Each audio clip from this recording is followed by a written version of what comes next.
सभी को नमस्कार। संस्कृत प्लस प्लेटफॉर्म पर आप सभी का स्वागत है। हमने पिछली कक्षा में स्वपन वासुदत्तम का कथानक जान लिया था। आज की कक्षा में हम स्वपन वासुदत्तम की महत्वपूर्ण सूक्तियों को पढ़ने वाले हैं। तो चलो चलते हैं और पढ़ते हैं स्वपन वासुदत्तम की सूक्तियां। स्वपन वासुदत्तम की मुख्य मुख्य सूक्तियां हैं, उनको मैंने यहाँ लेखबद्ध कर ली है। स्वपन वासुदत्तम 6 अंकों में विभाजित है। तो अंक के अनुसार मैंने यहाँ जो मुख्य सूक्तियां हैं उनको लिखा है। जो पहली सूक्ति आपको दिखाई दे रही है, ये सूक्ति प्रथम अंक में मगध के राजकुमार दर्शक की बहन पद्मावती जब तपोवन में आती है, वहां उसके सैनिक आश्रम वासियों को रास्ते से हटने के लिए कहते हैं और उसी समय पर वहां पर सन्यासी के रूप में योगेंद्रायण और साधारण स्त्री के रूप में वासुदत्ता एक अवंतिका नाम से वहां उपस्थित रहती है। तो वहां पर योगेंद्रायण और वासुदत्ता को भी पद्मावती के सैनिक हैं, वो उनको दूर हटने के लिए कहते हैं। तो योगेंद्रायण अपनी स्वामिनी वासुदत्ता की ये दयनीय स्थिति देख करके ये बात कहता है और वह समझाता है कि समय हमेशा एक जैसा नहीं है, एक जैसा नहीं रहता। और ये सूक्ति उस समय की है कि काल क्रमेण जगत परिवर्तमान चक्रार पंक्तिरिव गच्छति भाग्य पंक्ति ही। यहाँ इस सूक्ति का अर्थ है, इस सूक्ति का अर्थ है कि काल क्रमेण जगतः परिवर्तमाना चक्रार पंक्तिरिव गच्छति भाग्य पंक्ति ही। जैसे काल क्रमेण समय के चक्र के बदलने के अनुसार जगतः परिवर्तमाना, जगतः परिवर्तमाना, जो संसार है, इस संसार की स्थिति है वो परिवर्तनीय है, बदलती रहती है। कैसे बदलती है? चक्रार पंक्तिरिव गच्छति ही। तो चक्र होता है, पहिया होता है, उस पहिए के जो आरे होते हैं, तिल्लियां होती हैं, वो कभी नीचे आती है कभी ऊपर जाती है, उनके समान गच्छति भाग्य पंक्ति ही, वो स्थिति चलती रहती है। भाग्य पंक्ति, जो भाग्य की रेखा है, यानी जो भाग्य की दशा है, भाग्य का क्रम है, वो भी इस प्रकार से चलता रहता है। कभी दुख आता है, कभी सुख आता है। तो इस सूक्ति का अर्थ ये हुआ कि समय के बीतने के साथ साथ इस संसार में मनुष्यों की भाग्य की जो स्थिति है, दशा है, वो रथ के पहिए के आरों की तरह कभी ऊपर कभी नीचे ऐसे बदलती रहती है। और सामान्य अर्थों में समझे तो यह है कि सुख के बाद में दुख और दुख के बाद में सुख का आना तय है, ये ऐसा कह करके और वासुदत्ता को योगेंद्रायण समझाता है। अगली सूक्ति को देखते हैं। यह भी पहले अंक की है। इसमें लिखा हुआ है कि सुखम अर्थो भवेत दातुम सुखम प्राणः सुखम तपः सुखम अन्यत भवेत सर्वम दुखम न्यासस्य रक्षणम। ये वाली सूक्ति है वो जब राजकुमारी पद्मावती तपोवन में आकर के और घोषणा करती है कि जिसको जो चाहिए वो मांग लीजिए, तब योगेंद्रायण अपनी बहन के रूप में जो वासुदत्ता, जो अभी अवंतिका के वेश में है, उसे धरोहर के रूप में रखने की मांग करता है। और इस कठिन मांग को सुनकर के वहां जो खड़ा कंचुकी है वो और पद्मावती सोच में पड़ जाते हैं। तब योगेंद्रायण मन ही मन में धरोहर की रक्षा की कठिनाई को बताते हुए ये कहता है कि सुखम अर्थो भवे दातुम सुखम प्राणा सुखम तपः सुखम अन्यत भवेत सर्वम दुखम न्यासस्य रक्षणम। इस पंक्ति को आप ध्यान रखना, दुखम न्यासस्य रक्षणम। इन पंक्तियों का अर्थ इस प्रकार से है कि सुखम अर्थो भवेत दातुम, अर्थ बोलते हैं धन को, कि धन को देना आसान है। अगर अपन किसी को अपना धन देना चाहें तो वो आसान है। सुखम प्राणा सुखम तपः, और अगर अपने प्राणों को भी त्यागना पड़े, किसी को प्राण भी देना पड़े तो ये भी आसान है। और सुखम तपः, अगर किसी को अपना तपस्या का दान करना हो तो ये भी सरल है। सुखम अन्यत भवेत सर्वम, संसार की अन्य सभी जो वस्तुएं हैं, सर्वम सब कुछ है, उनको देना सुखम, उनको देना सुलभ है। लेकिन दुखम न्यासस्य रक्षणम, लेकिन न्यास बोलते हैं धरोहर को। अगर किसी के पास में धरोहर को सुरक्षित रखना हो तो ये दुखम, ये बड़ा कठिन कार्य है, दुखद कार्य है। अगली सूक्ति देखिए, अगली सूक्ति है धन्या, धन्या सा स्त्री याम तथा वेति भरता, भर्तरी स्नेहात साही दग्धाप्य दग्धा। बहुत अच्छी सूक्ति है। ये सूक्ति उस समय की है जब वासुदत्ता प्रमद वन में बैठी हुई है। राजा उदयन का विवाह पद्मावती से तय हो चुका है और वासुदत्ता को ही विवाह की जो माला है, विवाह की माला गूंथनी पड़ी है। वह अत्यंत दुखी है। तभी एक दासी आकर के बताती है कि राजा उदयन अपनी जो मरी हुई पत्नी है वासुदत्ता, उसको याद करके बहुत ज्यादा विलाप करते हैं। और राजा के इस अनन्य प्रेम को जान करके वासुदत्ता के मन में शांति आती है, सांत्वना मिलती है और वो अपने लिए ही कहती है। ये तीसरे अंक की सूक्ति है, 13वां श्लोक है। इसमें लिखा है कि धन्या, धन्या, धन्या सा स्त्री याम तथा वेति भरता, भर्तृ स्नेहात साही दग्धाप्य दग्धा। यहाँ पर इसका संधि विच्छेद कर लेंगे, दग्धा अपि अदग्धा। यहाँ लिखा है कि धन्या सा स्त्री, कि वह स्त्री भाग्यशाली है, वह नारी भाग्यशाली है। याम तथा वेति भरता, जिसको, याम जिसको, तथा वेति भरता उसका जो भरता है, पति है, वह तथा वेति उसी प्रकार से जानता है, याद करता है जैसे पहले उसको याद किया करते थे। भर्तरी स्नेहात साही, और इस पति के इस प्रकार के गहरे प्रेम के कारण से साही वह निश्चित रूप से ही दग्धा अपि अदग्धा, क्योंकि पहले एक अफवाह फैला दी गई थी कि वासुदत्ता है वो आग में जल करके मर गई है, तो वो कह रही है कि वो दुनिया की नजर में तो मरी हुई है, दग्धा जल करके मर गई, लेकिन फिर भी अदग्धा, जले होने के बाद में भी अजली हुई है, बिना जली हुई है। इनका अगर सीधा सा भावार्थ देखे इस सूक्ति का, तो लिखा है कि धन्या सा स्त्री, कि वह स्त्री वास्तव में धन्य है जिसे उसका पति इतनी गहराई से चाहता है कि पति के इस अगाध स्नेह के कारण से वो लावण गांव में जलने के बाद में भी अभी भी वो जीवित है। उदयन उसको याद करता रहता है, तो इसलिए कह रही है कि वो मरने के बाद में भी लोगों की नजर में अपने पति के मन में जिंदा है, तो वो जली हुई होकर के भी अमर है, जीवित है। अब आगे की सूक्ति देखते हैं। आगे चौथे अंक की सूक्ति है और यह सूक्ति उस समय की है जब प्रमद वन में राजा उदयन और उसका मित्र वसंतक आपस में बातचीत कर रहे हैं। और बातचीत के दौरान विदूषक है राजा से पूछता है कि आपको वासवदत्ता ज्यादा अधिक प्रिय थी या पद्मावती। तो राजा पहले तो टोलम टाल करते हैं, इस पर बात नहीं करना चाहते, और बाद में इस बात को स्वीकार करते हैं कि पद्मावती है, वो पद्मावती सुंदर है, संस्कारवान है, लेकिन आज भी मेरे मन में वासवदत्ता ही बैठी हुई है, उसी पर मेरा मन अटका हुआ है। और वासवदत्ता को याद करके राजा उदयन है, उसकी आंखों में आंसू आ जाते हैं। और राजा उदयन है वो विदूषक से कहते हैं, क्या कह रहे हैं कि दुखम त्यक्तुम, दुखम त्यक्तुम बद्ध मूल अनुराग है, स्मृत्वा स्मृत्वा याति दुखम नवत्वम, यात्रा त्वेषा यद विमुच्येह वास्यम, प्राप्ता अनृण्यम याति बुद्धि प्रसादम। कह रहे हैं कि दुखम त्यक्तुम बद्ध मूल अनुराग, ऐसा अनुराग, ऐसा प्रेम जिसकी जड़ें, जिसका मूल है वो बहुत गहराई तक जा चुका है, ऐसे प्रेम को दुखम त्यक्तुम अगर छोड़ना हो तो बहुत ज्यादा दुख होता है, कष्ट होता है, अत्यधिक कठिन है ये। और उसे स्मृत्वा स्मृत्वा याति दुखम नवत्वम, उसको बार बार याद करके दुख है वो नवत्वम याति, नवीनता को प्राप्त हो जाता है, नवीन हो जाता है, वापस से वो यादें हैं ताजा हो जाती हैं।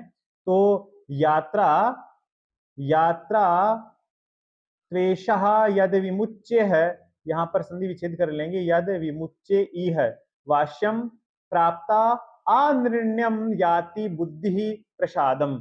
इन पंक्ति का, इस पंक्ति का अर्थ है कि जब व्यक्ति के आंसू बह जाते हैं, ऐसी स्थिति में, जैसे मान लो किसी स्थिति को याद करके अगर व्यक्ति दुखी होता है और वो अपने आंसू बहा देता है, तो ये सांसारिक नियम है कि उसका मन हल्का हो जाता है।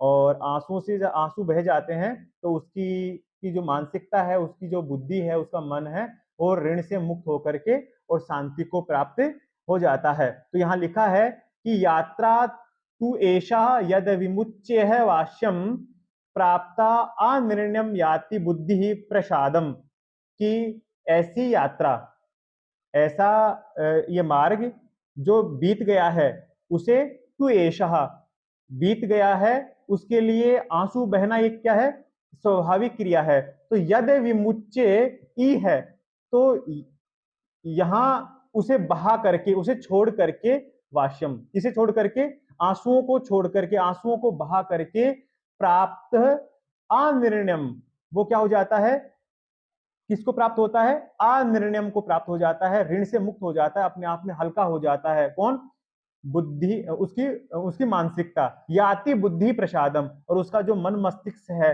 वो क्या हो जाता है, प्रसादम याति ही, प्रसन्नता को प्राप्त हो जाता है। इस सूक्ति का सामान्य अर्थ यह है कि अगर किसी के प्रेम की जड़ें गहरी जम चुकी हो, यानी ऐसा प्रेम जिसको भुलाना अत्यधिक कठिन हो, तो उनकी पुरानी बातों को याद कर करके दुख है वो वापस नया हो जाता है। लेकिन अगर आंसू बहा देने से, ये सांसारिक नियम है कि मन है वो, मन का बोझ हल्का हो जाता है।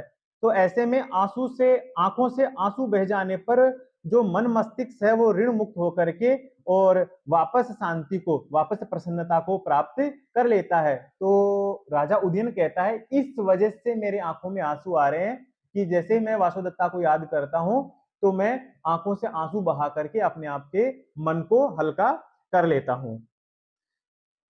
आगे देखिए, आगे जो सूक्ति है ये भी चौथे अंक से ही है, और इसमें लिखा है कि गुणानाम व विशालानाम सत्काराणाम च नित्यशः कर्तारः सुलभा लोके विज्ञातारस्तु दुर्लभः।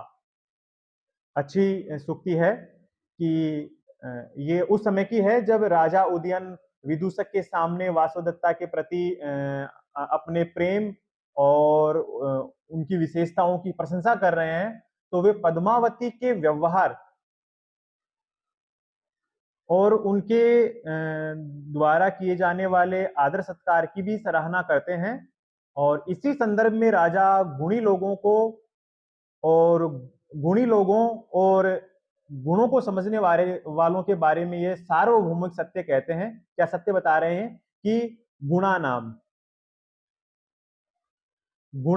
व विशालानाम सत्काराणाम च नित्यशः, जो गुण हैं उन गुणों के, या विशाला नाम सत्काराणाम, जो बड़े बड़े गुण धारण करने वाले लोग हैं उनको, ऐसे महान विशाला नाम, उन बड़े बड़े लोगों को, सत्काराणाम, उनका आदर सत्कार तो होता ही है, च नित्यशः, उनका नित्यशः लगातार हमेशा उनका आदर सत्कार करने वाले लोग तो मिल जाते हैं।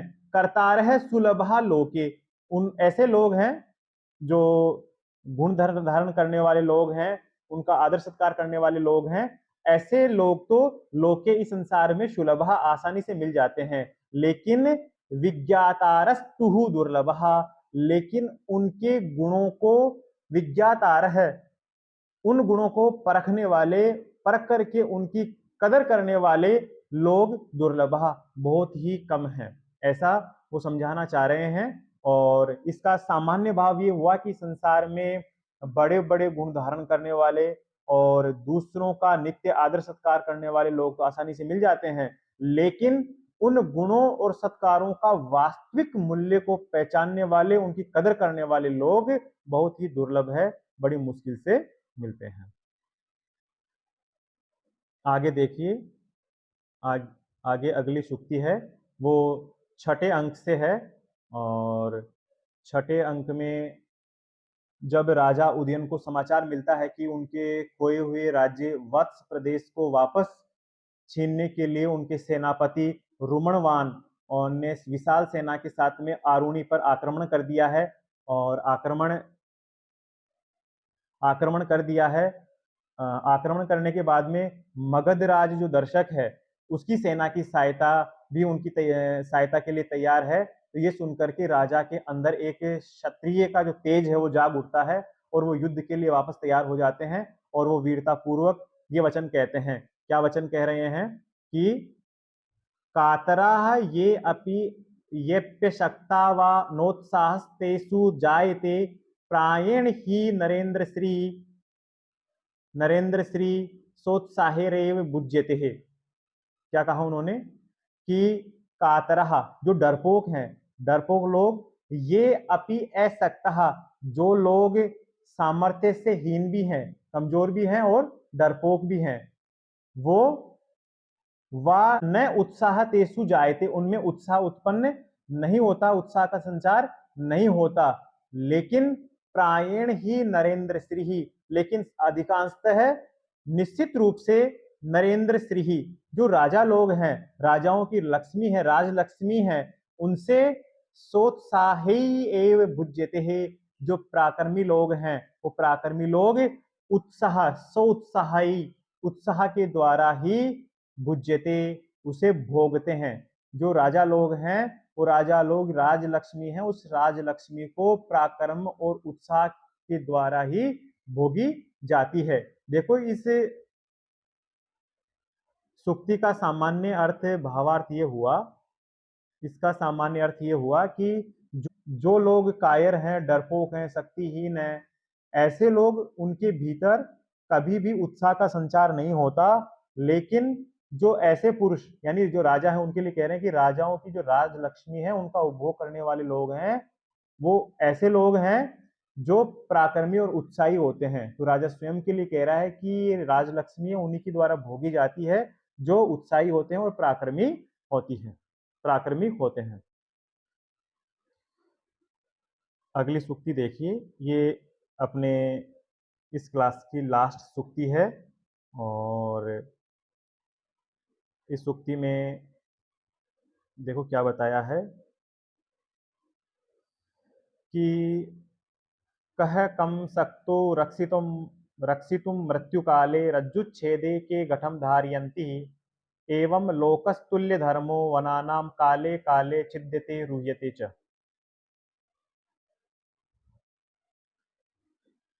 छठे अंक की जो छठे अंक जो शौपन वासुदत्तम का अंतिम भाग है, उसमें जब राजा उदयन को ये पता चलता है कि वासुदत्ता वास्तव में जीवित है और पद्मावती के पास में धरोहर के रूप में रह रही थी, तब योगंधरायण राजा के सामने आकर के पूरी योजना का खुलासा करते हैं और राजा से क्षमा याचना करते हैं कि उसने स्वामी के हित के लिए वासुदत्ता की मृत्यु की झूठी खबर फैलाई और इस गंभीर भावुक क्षण में जीवन और मृत्यु के अटल सत्य को स्वीकार करते हुए राजा ये श्लोक कहते हैं कि कह कम सक्तो रक्षितम मृत्यु काले रज्जुच्छेदे के घटम धारयन्ति एवं लोकस्तुल्य धर्मो वनानाम काले काले छिद्यते रूह्यते च। देखो इसका क्या अर्थ होगा कि कह कह कह कम सक्तो रक्षितुम मृत्यु काले, मृत्यु के समय में, मौत का जब समय आ जाता है उस समय पर, कह कौन, कम किसकी, सक्त है रक्षितुम रक्षा करने में समर्थ है। यानी जब व्यक्ति की मृत्यु आती है तो उसमें कोई किसी की रक्षा नहीं कर सकता। कैसे नहीं कर सकते? उन्होंने एक उदाहरण दिया कि रज्जु छेदे के घटम धारयंती, जब हम कुएं से पानी निकालते हैं और उसमें रस्सी के घड़ा बंधा हुआ रहता है, जब रस्सी आधी दूर आने के बाद में रस्सी टूट जाए तो उस घड़े को कोई धारण नहीं कर सकता, उसको कोई नहीं संभाल सकता। उसी प्रकार से अगर किसी की मृत्यु आनी है तो उसको कौन रोक सकता है? वो तो होनी ही है। आगे कहा है कि एवं लोकस तुल्य धर्मो वनानाम काले काले छिद्यते रूह्यते च। जो मानव का जीवन है उसके लिए कह रहे हैं कि एवं लोकस्तुल्य धर्म हो, इस संसार में, इसी प्रकार से संसार में ये एक स्वाभाविक नियम है, एक समान नियम है कि व्यक्ति मरेगा, जो जिसने जन्म लिया है उसकी मृत्यु निश्चित है। तो उन्होंने एक उदाहरण दिया कि वनानाम काले काले छिद्यते रूह्यते च, कि जैसे वन में पौधे उगते हैं, बड़े होते हैं, वापस टूट करके गिर जाते हैं, फिर नए पौधे उग जाते हैं, ऐसे ही लोकस तुल्य धर्म हो, ये इस नियम का एक तुल्य धर्म है कि जिसका जन्म हुआ है उसकी मृत्यु तय है, और जिसकी मृत्यु हो गई उसका जन्म होना तय है, ऐसा कह करके और वो समझाते हैं। इसका बिल्कुल सामान्य भावार्थ अपन समझें तो ये होगा कि मृत्यु का समय आने पर कौन किसकी रक्षा करने में समर्थ हो सकता है, यानी कोई नहीं हो सकता। यदि कुएं से पानी खींचते समय अगर रस्सी टूट जाए तो घड़े को गिरने से कोई नहीं रोक सकता, उसको कोई नहीं थाम सकता। तो ये संसार भी जंगलों के वृक्ष के समान के नियम वाला ही है कि जैसे जंगल में पौधे पहले उगते हैं, फिर वो कटते हैं, नष्ट हो जाते हैं, ठीक